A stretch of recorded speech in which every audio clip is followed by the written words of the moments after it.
L'armée se trouve engagée sur les théâtres d'opérations extérieures comme sur le territoire national. Elle est vue aussi par certains comme recours pour former et intégrer les jeunes en déshérence. Former des hommes pour la crise est essentiel pour l'armée.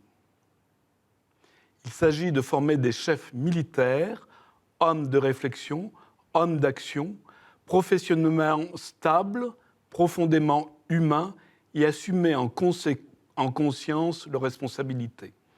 Le chef militaire doit recevoir une formation opérationnelle rigoureuse, allant de la condition physique au savoir-faire technique militaire.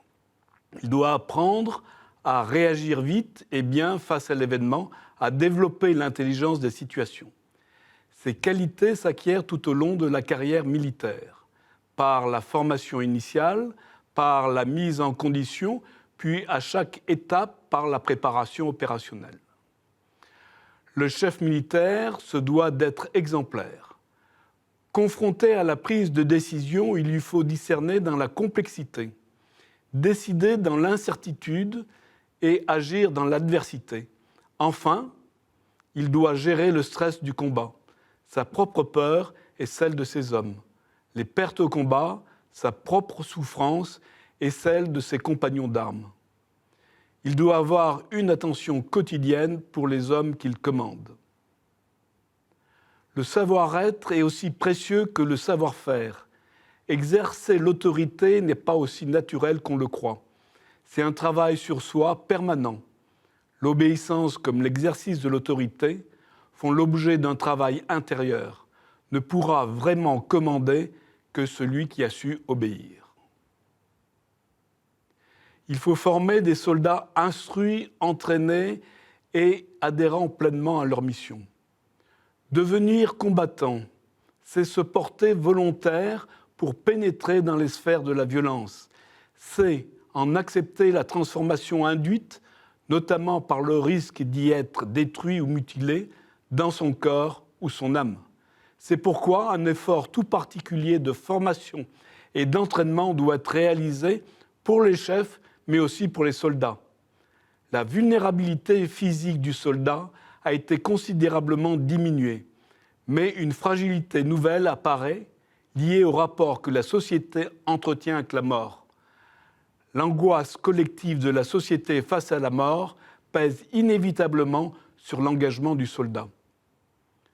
Le soldat ne peut admettre sa vulnérabilité que s'il est convaincu de la justesse de son action. Il faut expliquer la finalité de l'action, promouvoir la notion d'idéal au niveau individuel.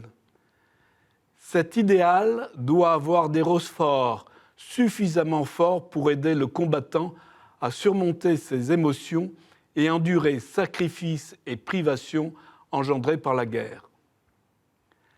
L'adhésion individuelle à la mission est primordiale pour la cohésion du groupe.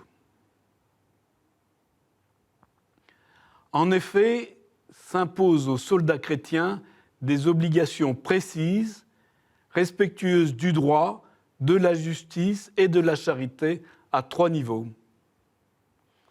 Une exigence d'éthique personnelle dans l'exercice de son métier.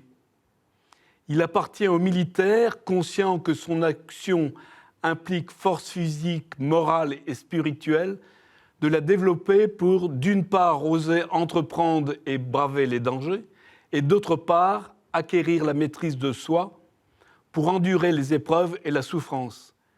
Mais il doit aussi et surtout savoir maîtriser sa force pour éviter les déviations toujours possibles. Une exigence d'éthique dans l'exercice du commandement. Le métier militaire se caractérise par un savoir-être. Le militaire doit veiller au caractère exemplaire et à la dignité de sa conduite. Il doit veiller à la santé physique et morale de ses subordonnés. Une exigence de dépasser une conception exclusivement technique de son rôle. L'exercice du métier militaire peut être conçu et exercé sans référence religieuse. C'est une possibilité d'autant plus grande que les conditions et les modalités de l'emploi de la force sont progressivement définis de manière plus précise. Mais, aussi précis que pourra être le cadre légal, il ne répondra jamais à toutes les situations très concrètes qu'affronte le militaire. En sa qualité d'acteur principal d'un processus qui doit aboutir à la solution politique d'un conflit, le militaire chrétien voit peser sur lui l'obligation de dépasser le cadre purement technique de sa mission. Il doit contribuer à favoriser les conditions de la paix en étant conscient que celle-ci est le fruit d'un processus politique. La connaissance de la dimension culturelle et sociale propre à chaque théâtre d'opération est primordiale, surtout dans les conflits insurrectionnels et dans la guerre terroriste. La situation géopolitique actuelle en Europe de l'Est, au Moyen-Orient, en Libye, peut donner à comprendre que l'on a méconnu les données fondamentales de ces pays. Ceci implique qu'il conduise une réflexion sur le cadre, la finalité et la compréhension des enjeux de sa mission. Sa formation devra porter sur 3 points qui conditionnent le succès de son action. La recherche de la maîtrise de la violence pour placer celle-ci à son degré le plus bas, ainsi que le choix des moyens et des champs d'engagement les plus appropriés. Une attention particulière au comportement de ces hommes, aux règles d'engagement et d'ouverture du feu. Enfin, la recherche et le choix des solutions limitant au maximum les pertes humaines, amis, ennemis, civils.